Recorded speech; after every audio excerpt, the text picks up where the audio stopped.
Hey! There we are. The spread!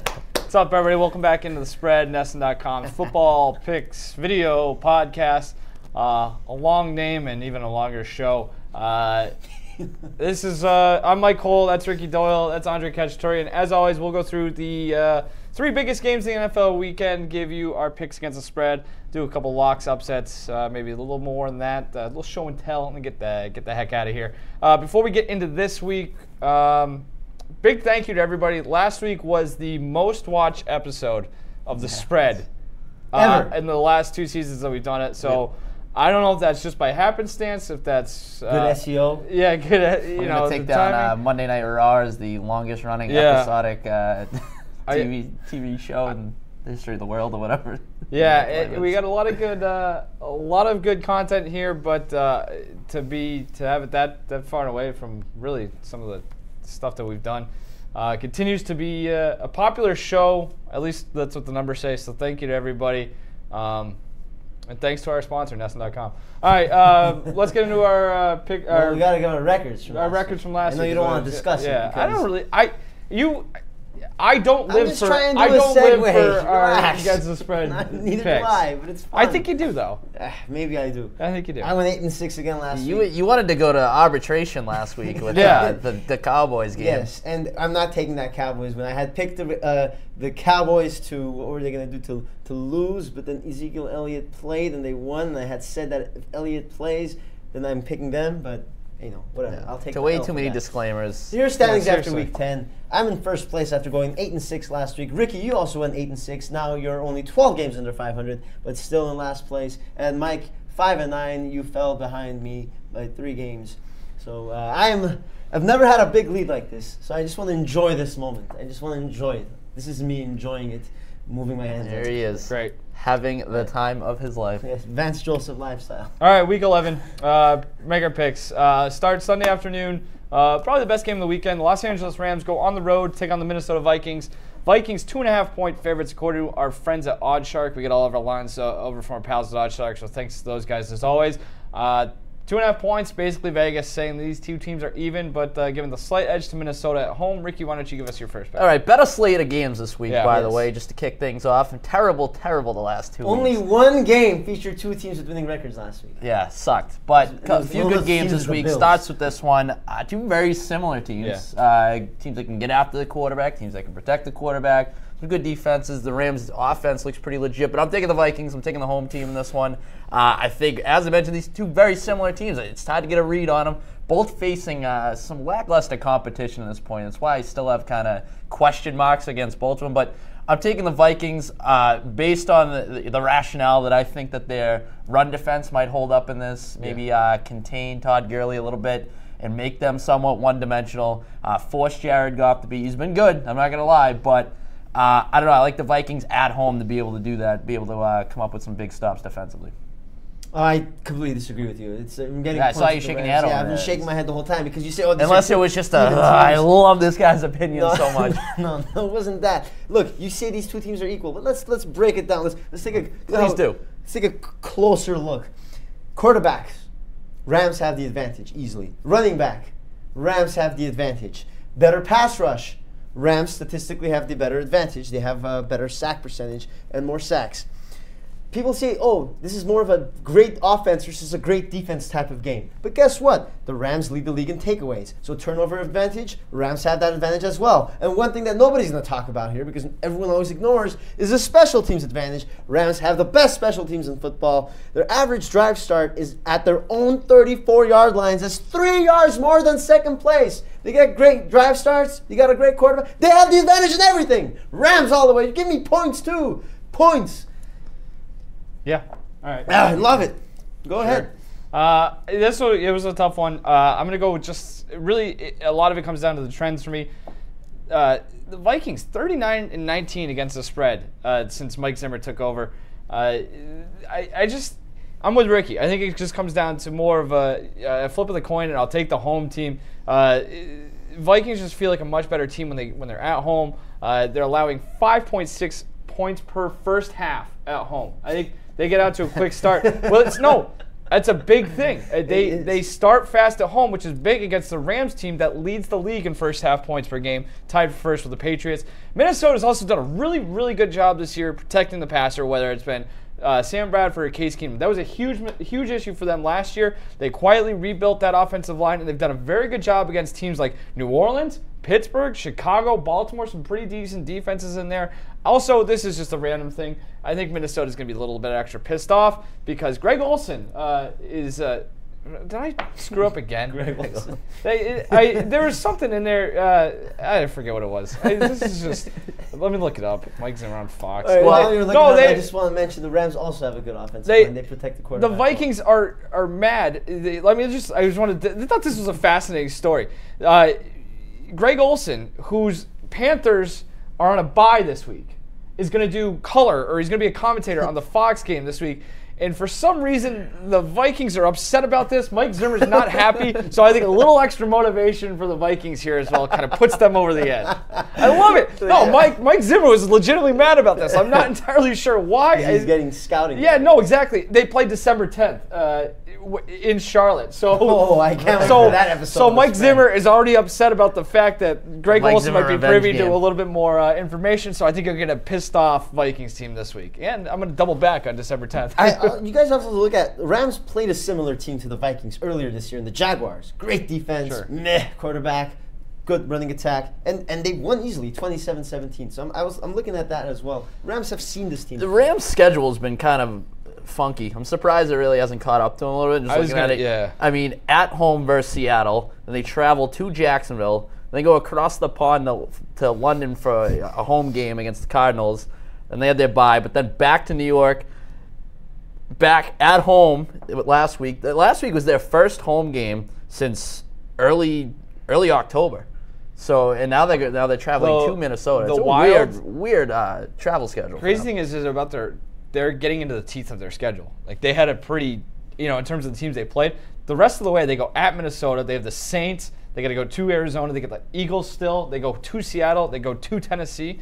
Tough little stretch. Very tough. It's going to be a big test for them, but I think they're for real. They've shown every reason why they are for real. Everson Griffin also looks like he'll be back this week. I think that's a big one thing the Vikings do well, too. They get off the field. Opponent third down conversion percentage. Very good. So I think that, if you can mitigate that rushing attack to some extent, like I mentioned, force them into some third and longs. That's where I want to see. That's where I want to see more from Goff. And that I thought it was interesting that you brought up that first half stat because I haven't really seen the Rams play from behind. Exactly. They have got out to these big leads and they just kind of been coasting these last 3 weeks. That's exactly that was what made me think of looking that up because it hasn't felt like they've had to come from behind at all. It's almost really. like you tune in these games and you're just looking at the score across the bottom and it's immediately the Rams are up like 21 points. I told you they're a very good team. No, I don't doubt that they're a very good team, but they're also playing crap.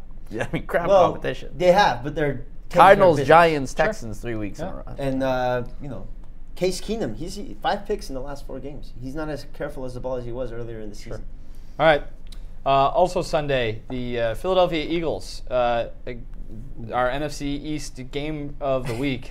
The Eagles are 3-point road favorites. They have to go to Dallas, take on the Cowboys. Cowboys obviously losing last week without Ezekiel Elliott. They looked like a train wreck in Atlanta. They look to get right against the Eagles who are coming off the bye. Andre, you going to take the points here? Absolutely, I'm going to take the points. I'm not looking at all at what happened last week because Tyron Smith went down in the middle of the game. Tyron Smith went down before the game, but they couldn't prep without him. Chaz Green did a horrible job at left tackle, allowed 6 sacks. Sean Lee, probably the most valuable piece on that defense, he left the game. And all their statuses are uncertain and whatnot. Sean Lee playing this week or what? All their statuses are uncertain. But let's take a look at the Eagles for a second. Let's all slow down on the Eagles. They're only winning team. Let's take a look at the Eagles, who might perhaps be a better version than the team that just whooped up on the Cowboys. Go right ahead. The only winning team the Eagles have beat this year are the Carolina Panthers. And can we really look at the mirror and say, can we look at the Panthers and say, damn, that's a really good winning team? Yeah. No, they're not really that good. I love it. You're using like the same argument Ricky just used against the Rams. Okay, but I'm going to bring some more cogent points to support why the Cowboys are going to win. Alfred Morris last week averaged nearly 5 yards a carry. He only had 11 carries because the Cowboys were trailing most of the game. In fact, in the whole season, he's averaging nearly 7 yards a carry. The guy's doing well, running behind that line. And also, we talked about special teams in the Rams-Vikings game. Dallas has a huge special teams advantage in this one. They rank second in drive start and fourth in opponent drive start. So what do? They get good field position. And what do the other teams do that they play? They get bad field position. I like that. And here's the biggest reason why the Cowboys are going to win is Dallas has been pretty good, better than last year in forcing turnovers. Carson Wentz, listen to this stat. It's called aggressive percentage. It's on NFL Next Gen Stats. It's aggressive percentage it calculates the percentage of throws a quarterback throws within 1 yard or less of the defender. I already don't like this stat. If And it takes you long, I'm just trying to go home. Man. Carson Wentz has a It takes that long to explain it. 24.1 aggressive percentage. That's the third highest in the league, which means nearly a quarter of his passes are in tight coverage, in layman's terms. Tight coverage. That's going to cost him against a good secondary like Dallas. I can't wait. Okay, that is an adorable little stat that you just threw out there. But you hit the nail on the head right from the beginning when you started saying the three players have the uncertainty surrounding these guys going into this week, because that's really where this game could be determined. Sean Lee, week after week when he doesn't play, we see how important he is to that defense. Yes. They're not going to have him this week. Tyron Smith, don't know his status. And I mean, that was just a complete debacle without him in there. I blame the coaching staff more than anything. How do you not make adjustments if you're Jason Garrett and the coaching staff? Jason Garrett. I mean, that was a mess. And then you throw out Alfred Morris. I mean, you're going up against arguably the best run defense in the NFL. So I don't see him having that success this week. You're relying a lot. You could. I don't know what Tyron Smith's not playing. Yeah, I don't know. That's big, obviously, his status. But there's a chance that you don't have your three most important players in this game if you don't have him, Zeke, or Sean Lee. So I don't know. I will take the Eagles laying the 3.5 points. I think the Eagles missing Jason Peters. This is the first time that it's going to show up, because their last two games without Peters, they've played the 49ers and the Broncos, who both stink. And now they're playing a good pass rush. The Cowboys are second in the league in sacks. I think that's going to be a factor in this one. Battle of the trenches. On both sides, it'll be. What did the Cowboys do last week against Matt Ryan and the Falcons?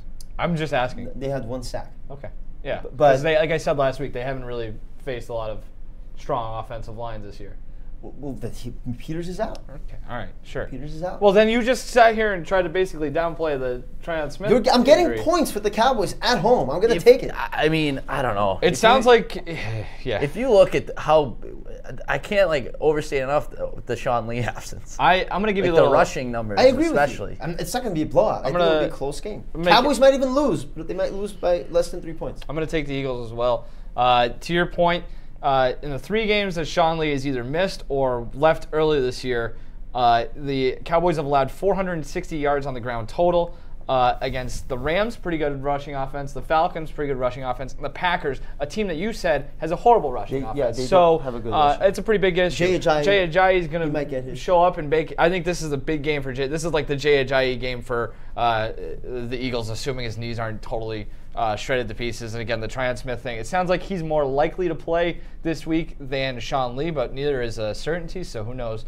with those two? So yeah, I like the Eagles in that spot. I think this is an important game for the Eagles. This is a game you win and kind of you send a little message. And you said they didn't have very good wins this year. They won at Washington twice. They almost beat. I didn't say very good wins. Winning teams. All right, fine. Then they beat your Chargers team that you love, and they also beat the Panthers on the road. No, so they have some some impressive quality road wins. Yeah. So. I don't know. I also, to go back to the Jason Garrett factor here, I feel like I could see him getting into a situation where they almost try to overcompensate for the loss of Zeke by, I don't know, just in subconsciously in their play calling, because they didn't like their play calling. I've also been a Cowboys fan my whole life. And I've noticed that whenever everyone's counting them out, they come and win. Whenever everyone's high on them, they lose. That doesn't even make any sense. So great. Well, I'm sure that whatever happened in 1997 is very applicable to 2017. How many tight windows did they throw into back in? That is a big. I'd love to see the next gen stats on Troy Aikman. We'll throw 2 interceptions in this game. All right. One of them will be to Jeff Heath. Monday night, another Actually, a decent Monday night. This might be the first Monday night game, or at least one of the first games that we've had in our 3-pack all season. That's how bad Monday night games have been. And to be honest with you, I don't love this game either, but it is what it is. The Falcons, like I said, coming off a nice win Sunday at home against the Cowboys, go on the road to take on the Seahawks. Seahawks so banged up, injuries across the board. But Monday night on Puget Sound, they're going to be pumping the crowd noise. Seahawks, pumping it in. 3-point favorites. Ricky, which way are you leaning here? I'm leaning Falcons in this one. I think last week, even the week before that as well, I think they're stringing together a couple wins here that you can kind of build off of. And you mentioned just how banged up the Seahawks are. I mean, you lose. It's ridiculous. Obviously, the Richard Sherman injury hurts. They had a graphic they showed during the Thursday night broadcast of just how much losing one member of that Legion of Boom defense is. Like how badly, when you don't have all 3 members playing at the all same 3, time. yeah, exactly. Yeah, I mean, just how much of a difference there is when you lose one of them. Never mind, if Earl Thomas has come back this week, you could have a couple absences there. So look at that. Matt Ryan, the stats don't really jump off the page, but I think he's coming along. He's playing better. He's a top-graded quarterback over the last 3 weeks, according to Pro Football Focus. That too, yeah. And the Seahawks, another thing I don't think is getting enough kind of credit here, very undisciplined this year. They're the most penalized team in the NFL, both in terms of penalties per game and yards per game. You add in the missing guys on defense. That's a lot of miscommunication to deal with. Going up against Dan Quinn, who's the former defensive coordinator, I think he can cause some problems. They've been very undisciplined for a while now. Yeah. It's been a hallmark under Pete, but it's almost like a I guess we're kind of picking and choosing what we like to benefit our argument, but it was a lot easier to do that when you're more talented and healthy. Exactly, yeah. It was easier to overcome back then. You can't overcome not as much margin now for error with this roster as it is right now. I mean, you're basically going to be relying on Jeremy Lane, who they were okay with trading away 2 weeks ago. Right, yeah, exactly. I thought I was going to go with the Falcons. With the Seahawks in this game.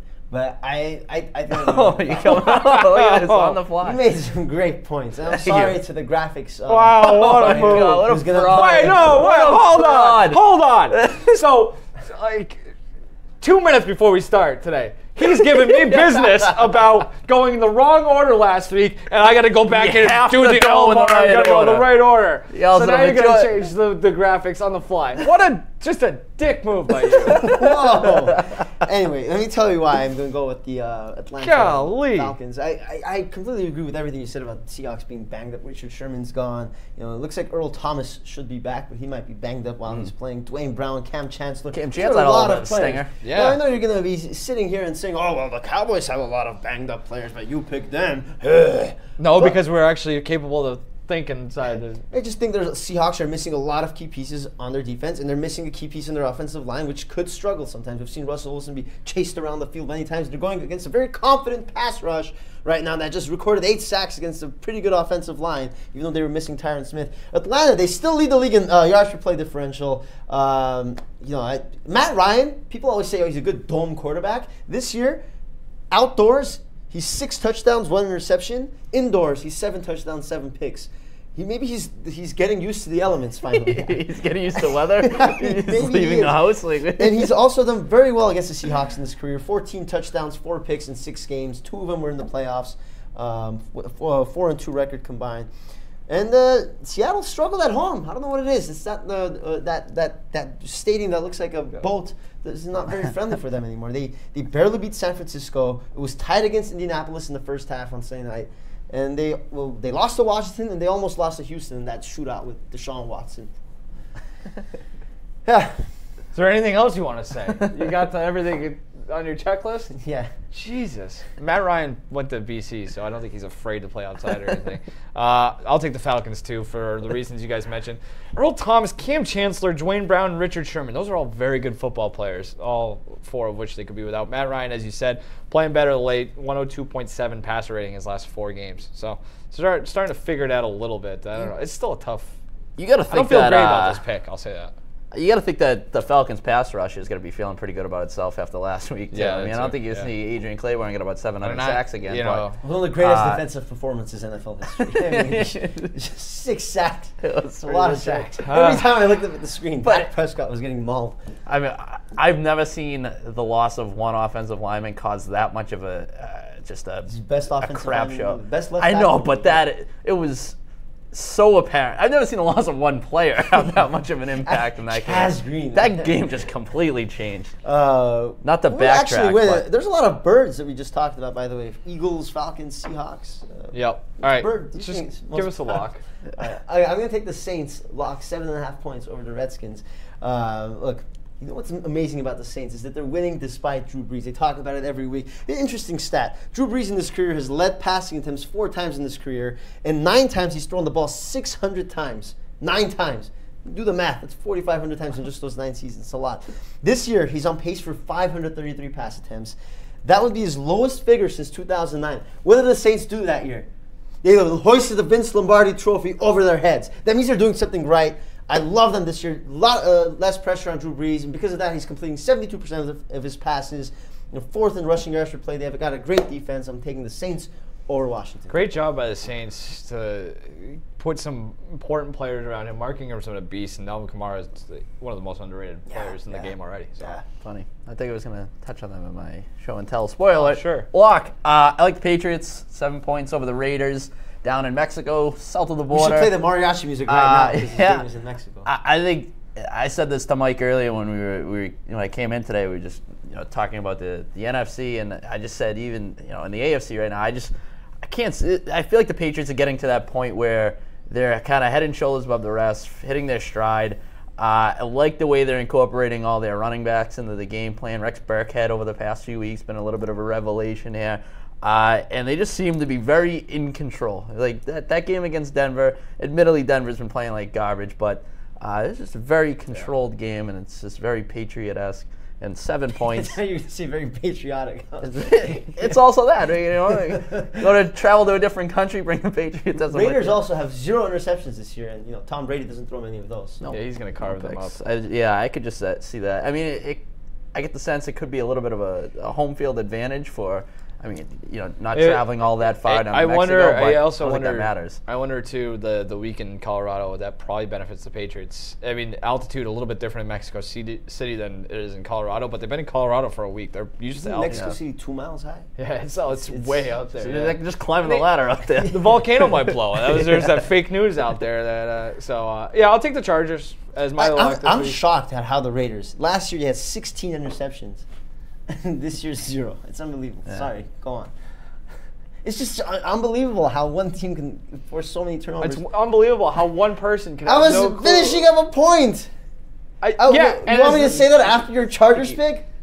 No, I just don't want you to say it because I'm trying to keep the show moving. It's an interesting stat. See, now we have to argue on air about how. Okay, I like our week-to-week fluctuations too. Now the Chargers are a lock. When we said a few weeks ago, and both of us I think said we never pick them. Yeah, no, I don't like this at all. I don't like the Chargers in general. Also, Phillip Rivers in concussion protocol. Yeah. But the Bills stink. I think that's. They were nice for a while. I feel like they're just kind of running out of gas. Offensively, they can't do anything. And, maybe LaShawn McCoy gets going this week, breaks a couple big plays. I'm not counting on it. Buffalo, they can't do much downfield. A lot of short passes for Tyrod Taylor. Who the hell was their quarterback that was in there? If Taylor can't move the ball downfield against the Chargers will just let you dink and dunk all day. They have the best red zone defense in the league. I think that ends up being the difference. Also, injuries on the Buffalo offensive line, not great when you're going up against Bosa, Ingram, and Melvin Gordon. Huge week this week. The Bills gave up 300 yards almost on the ground last week. So. Go get to see Joe Webb. Yeah, it was. Joe Webb's on it. Yeah, they're trying to kick off in the Super Bowl. I read a story about from one of the Buffalo newspapers saying it's a time for Nathan Peterman to take over as quarterback. So that's where the Bills are at. All right, Ricky, upset. Upset. I don't even really know if I guess you could call this an upset, but it's one of those ones. In terms of the point spread, is the Texans getting 1.5 points over the Cardinals. I think we've seen what can happen when you bottle up Adrian Peterson, make them make them have to throw the ball. Drew Stanton went down with an injury in that Thursday night game, and now so you're just really moving your way down the pecking order on that quarterback depth chart. I don't like the Texans, but I just don't like the Cardinals either. It's amazing the Cardinals are still kind of floating around the playoff picture. They're in the playoff picture. I'm not buying into them this week at all. My upset of the week, I'm going to take the Green Bay Packers over the Baltimore Ravens. You know what? Brett Hundley has shown a lot of competence over the last 2 weeks. You don't agree? No, I agree. That's what I said. Look at the last 2 weeks, Brett Hundley, 70% of his passes completed, no interceptions. They haven't made it very difficult for him, but yeah. I mean, it's good. He's showing progress, and I like to see that. In those last 2 games, Packers are averaging a very modest 5.3 yards per play, which is average. In the last 4 games, the Ravens are dead last in that same category. Joe Flacco stinks. He's dead last in yards per attempt this year, and he still has more interceptions than touchdowns. He is not elite. Brett Hundley is more elite than Joe Flacco. Yeah, hammer the under in that game too. The Packers down to like the third. Packers are getting points. It's unbelievable. And they're at home. They've been getting the points a lot at home. That's Aaron Rodgers difference. For my upset, I'll take the Chicago Bears. They are 3-point underdogs against the Lions. It's getting to that time of year where weather is a factor. Weather is not going to be pleasant in Chicago this weekend. 25 degrees and winds up to about 20 miles per hour. It's going to be tough to throw the ball. Favor the team that runs the ball better. That's the Bears. The Bears have the 12th best yards per carry in the league. Detroit, 30th in yards per carry. Detroit's also 3-11 against the spread in the last 14 games on grass. They don't like to go outside and play in the grass. It slows them down. So, I'll take the I love everything you just said. Every point you just said was fantastic. I felt really good about this one. I love it. I'm just, you know what I'm going to do? On our picks column, which you should all read, it'll be in the link below nesson.com/odds. I'm just going to put what Mike said. Just every once in a while, stenographer. We'll get Mark to produce. Maybe he's been stenographing. Every once in a while, you look at a game and it just all kind of comes together, right? And then those are the games that. So Detroit probably win this by 50, but whatever. Show and tell. Bears. Talk about a good a couple of good Pop Warner names. Yeah, right. Just random Pop Warner names. It feels like football. Show and tell. Show and tell. Go ahead. All right. Ricky knows what this is. It's a can of baked beans. Yes, I do. Ricky and I spent I also know what that is. A weekend. He knows where you wouldn't know anything about this, man. You wouldn't know anything about the beans. No. So Ricky and I went into the woods this weekend into Maine, and one of our mutual friends decided while we were making the liquor run in the supermarket, he decided to bring this along and purchase this. This is the biggest thing I've eaten. And we were both looked at it and was like, who the hell bought these beans? Who is going to eat beans at a cabin weekend in Maine? Who does that? It made no sense. And to me, I look at this and I think of what the Jacksonville Jaguars did this weekend. Like, know better, just know better. Don't bring this to a cabin weekend. And if you're the Jaguars, know better. Don't get those BS, unsportsmanlike conduct, taunting penalties when you're about to wrap up a game, a very important game. Incredible. It's the LA Chargers. It's like, what are you guys doing? Did you see those? Taunting. 2 taunting penalties. That game. Not one. Both tried so hard to give that game. Just don't bring this and don't taunt anyone. I got my. I mentioned when you. And as you can see, nobody touched it either. So I'm slapping on my my Mardi Gras beads because I'm starting to buy into the Saints a little bit. It took me a while to come around because I still have the visions of the first 2 weeks when their defense was just piss poor, but. That offense, I mean, I love the 2 running backs they have. They're on pace for over 2,200 rushing yards. Last time they did that, 2011, they went 13-3 that year. Time before that, 2009, and that's when they won the Super Bowl. Their defense, Marshawn Lattimore, already looking like a legitimate top-flight cornerback. So I do think that defense is good enough. I just trust them. I look at the NFC, and when they get into the playoffs, they're one team I will not want to play, and it's because of the quarterback, too. I mean, I look, and I'm not sure what to make of. I guess this week will be a good test for the Vikings and the Rams, but I look at the Saints, and I think I trust them as much as anybody in the NFC. I agree. I think they're the favorite right now. That's wild. It is, and it's kind of by default. But there are 2 losses though: Patriots and Vikings. Those are good losses. Good losses. No need to be ashamed for losing to those 2 teams. I'm in. Buying in. I got a battery. This is a single battery. It represents what the Denver Broncos need to do. I think the Broncos need to recharge their batteries and kind of restart this whole thing. Just like how the oxygen. Yeah. Credit to John Elway. Next Ryan's gonna get a snack. Buying in. They had a window. The Broncos had a window. They went for it. They won a Super Bowl. They went to another. Good for them. Now they suck. It's just depleted across the board. That defense isn't quite once what it was. Last 5 weeks, 23, 21, 29, 51, 41. That's the amount of points they've given up. Special teams, garbage. Just a dumpster fire on Sunday night against the Patriots. This is a team that's going to start Brock Osweiler for the 3rd week in a row. Paxton Lynch doesn't know his ass from his elbow and can't get healthy. Trevor Siemian is Trevor Siemian. There's not a lot to be said there. This is a team that is probably really close to having to push the reset button. I didn't have a reset button, so we're going to recharge the batteries, kind of get back to square one with the Broncos. A team that I actually had higher hopes for this year. Now they are It's just done. amazing how they just manhandled Dallas in week 2. Yeah. Like, they look like a real deal now. Glad you didn't bring in a Wolf, Derek Wolf. No, I was gonna. Derek Wolf was great comments. He pretty not much summed happy. it up. He could have rolled that. That would have been fine. So. All right, that's the spread. And that's NESN.com Football Picks podcast. Thanks as always for joining us. As we mentioned earlier, thanks for the continued support, if you want to call it that, or just randomly stumbling across our show and watching it. Appreciate that too. So, yeah, right. We'll be back next week. Next week's Thanksgiving week, is it not? So we got a lot of Bring your stuff to hand get to. turkeys. Yeah. We'll see you guys again next week. Thanks for joining us. Goodbye. I said like a crow.